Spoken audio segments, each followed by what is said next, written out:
Please stop pushing. I can't take this anymore. The concert venue is packed tight. A man behind me keeps pressing into my backside. I'm wearing a mini skirt today with a thong underneath, and it only makes the situation worse. He lifts my skirt and presses himself against my hips. As the atmosphere heats up, someone in front of me slams into me, and I stumble back a step. My body stiffens as I feel like something just slid inside me. My name was Mandy Cox, and I was a diehard fangirl. I wanted a celebrity to notice me, so I dressed for attention. I wore heavy makeup and made sure nothing about me went unnoticed. My low-cut top revealed a wide stretch of skin, and my chest bounced with every step. I paired it with a mini skirt that barely covered my thighs and sexy white stockings which hugged my legs. But when I arrived, reality hit. The concert venue was packed so tightly I couldn't move, and the crowd swallowed me whole. The celebrity was never going to notice me. I craned my neck and shouted, "Darling, take me." I never imagined that line would draw the wrong kind of attention. Instead of the celebrity, it caught a filthy creep. After I shouted it, I became aware of a man behind me, repeatedly bumping into me. At first, I brushed it off. In a crowd that dense, accidental contact was easy to explain, but the feeling wouldn't go away. Something hard kept pressing against my butt from behind. I assumed I'd accidentally backed into his hand where it rested behind me, so I turned and offered a polite apology. "Sorry, I didn't mean to bump into you." He paused, then flashed a leering smile and said, "It's okay, I don't mind." When I turned back toward the stage, I felt him press against me again, more deliberate than before. I kept my attention on the celebrity on stage and shut him out. The man became increasingly brazen, pulling up my skirt and pressing close against my backside. I had only a thong on underneath, which left my butt exposed. I felt his touch directly against my skin and assumed it was his finger. Only then did I realize something was wrong.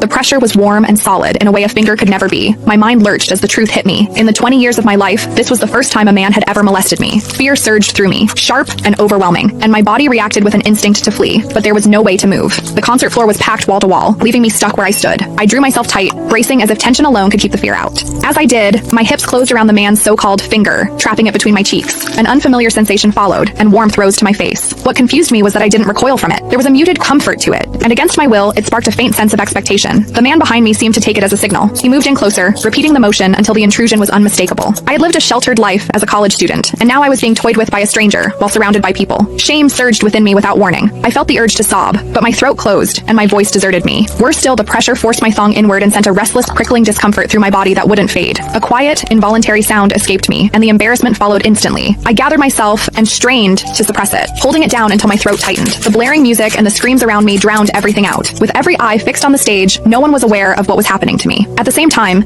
the intensity continued to rise, touching something deep inside me. I bit down on my lip as cold sweat traced my spine.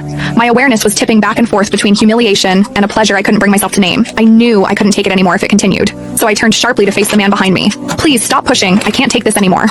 When I finished speaking, the man leaned toward me and whispered in my ear, "Is it exciting, the way I'm pushing against you?" The shame was overwhelming, and I was on the verge of crying. "I'm a virgin. I've never done that kind of thing. Please, let me go." He didn't stop. Instead, his gaze burned deeper as he seized my waist, the pressure growing stronger. "You're really a virgin? Then let me show you what it feels like to be a woman."